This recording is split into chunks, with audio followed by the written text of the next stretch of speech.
Wahls joining it. Look, it's like magic. Poof, I appeared. She's here. So tell us, so this game obviously not happening in Clarendon Hills. Do you have the forecast by any chance for these kiddos? I do. So actually, I was just looking everything up. Yeah. And it's hot in Pennsylvania. It's hot here. Well, it's Is it better. hotter? It's better today than it was, right? So we're moving in the right direction here. But the cold front that moved through here, it is going to move through Pennsylvania in the coming days, but not today. Not tomorrow. It's still going to be hot, mid to upper 80s. And actually, this afternoon and into the evening, we're going to be dealing with showers and thunderstorms over that way. So, you know, we may end up dealing with. This game starts in 45 minutes. Okay, 45 minutes, we might be okay. Might be able to get it in. We might be okay. Okay. But yes, later on today we have showers, thunderstorms. So, of course, we're going to have to watch for those. You know, that doesn't mix well with baseball. You've got the metal bats. No good there. No. But Adults or tomorrow, kids. you know, Doesn't work. Yeah, and then, right. So this is going on for several days. It's Yeah. not just today, but the next couple of days after that frontal boundary moves through, things are going to get a lot nicer starting good. tomorrow, definitely into Friday. Temps are going to be in the low to mid 80s, full on sunshine. So, you know, they'll need the sunscreen, but it's better than playing in rain, right? Yes, and he It's said so game much two's better. on Friday, so hopefully. On Friday. Friday looks stunning. Okay, good. Lots of sun. Okay, good. Low humidity, which is something that they're not dealing with today. Yeah. So it's definitely, it'll improve in the coming days. These kiddos, they're from the Chicago suburbs. They're tough. And they're used to used the to all humidity. this stuff. Yes. Right. They Yeah. might not know how to handle 80s and no humidity. I know, it would be too nice. It'd be too nice. Yeah. I don't want to play. I want to go play. Yeah. You know? What about our forecast? I'm looking outside. It looks beautiful. It is stunning today. So, you know, the last couple of days, of course, we've had flooding rainfall in parts of the Chicago area, especially Chicago Metro. We've been dealing with heavy downpours. So the last couple of days, we've picked up 3 to 4 inches of rain. That's why we had all of those flood alerts yesterday.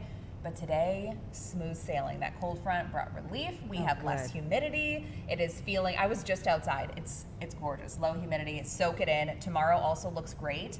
But then this weekend, you know, it's more of the same of what we've had this summer. Now, let me put a couple things in perspective here. Okay. So typically, a normal summer in Chicago, we have about 17 days that are in the 90s or hotter. 90 up. Okay. Yes, 17 is average. This year, we've had 25.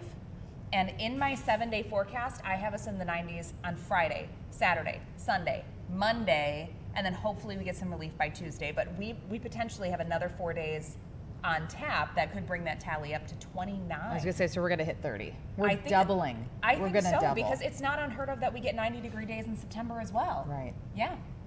And you wonder what this does to harvests and crops and apple trees. Right. You know, all this Well, kind of stuff. and, you know, really all summer long, we've been dealing with drought conditions. Sure. So Don't we every summer? We, I mean, doesn't we it do, seem like... But I think the problem that we've been having this summer is we've had those torrential downpours. So when you have that, a lot of that water ends up becoming runoff and not actually soaking into the soil. So a lot of people, you know, I've had a lot of questions this year actually of whenever I show the drought monitor, people are like, what are you talking about? We have gotten so much rain. Right. But it's been going into our streams and our creeks and our rivers and our lake.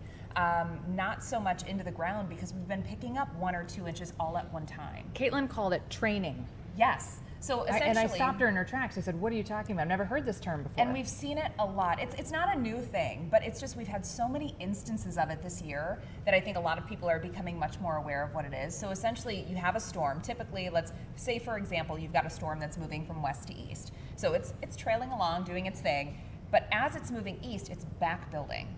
So then it's just parked over the same exact area. So we call that training. Training.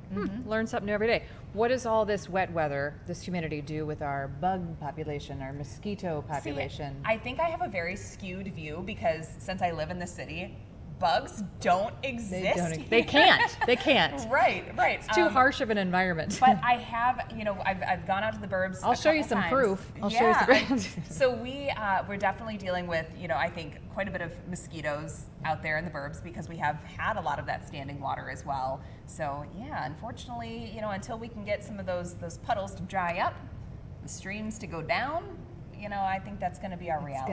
It's going to be part of the summer. Yeah. That's what it is, That's right? okay. We can And take not until it. the first frost, I think those little boogers kind of. But I would take warm weather and mosquitoes over cold. What's so, to come? Yeah. I don't know about the mosquito part. I'm not with you there. Oh, okay. Well, I'll stand on my own island. And did then. everybody get rain yesterday, or no? It was still spotty in nature, wasn't it? It was still pretty spotty, Yeah.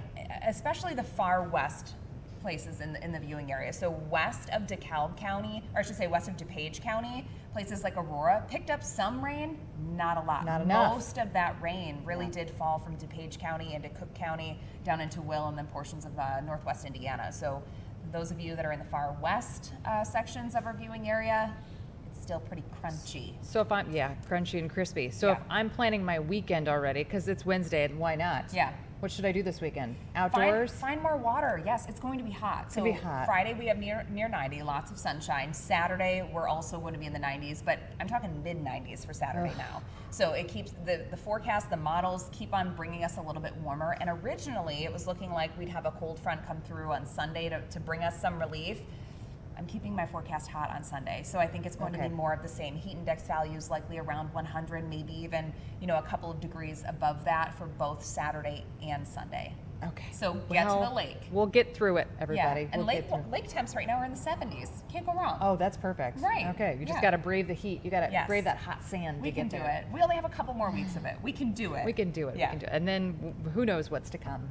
Winter. Yeah, we do know what's to come. Fall. We can't forget about I fall. know. Hopefully, So we hopefully have it's a nice long fall. Well, and hopefully it's one of those things that is gradual. Because if you Yeah. think back to the spring, it was not gradual. We went from colder than average to boom, 80s and 90s. And we've stayed, it feels like. Yes. All right. Chief Yeah. Meteorologist Emily Wahls, thanks so much. You got to go do the 4, the 5, and the 9, and your 8. And my 8 o'clock. And your 8 o'clock. yes. Yeah, tune in for on that on digital. Fox Local. Yeah. All right, it's 1:21.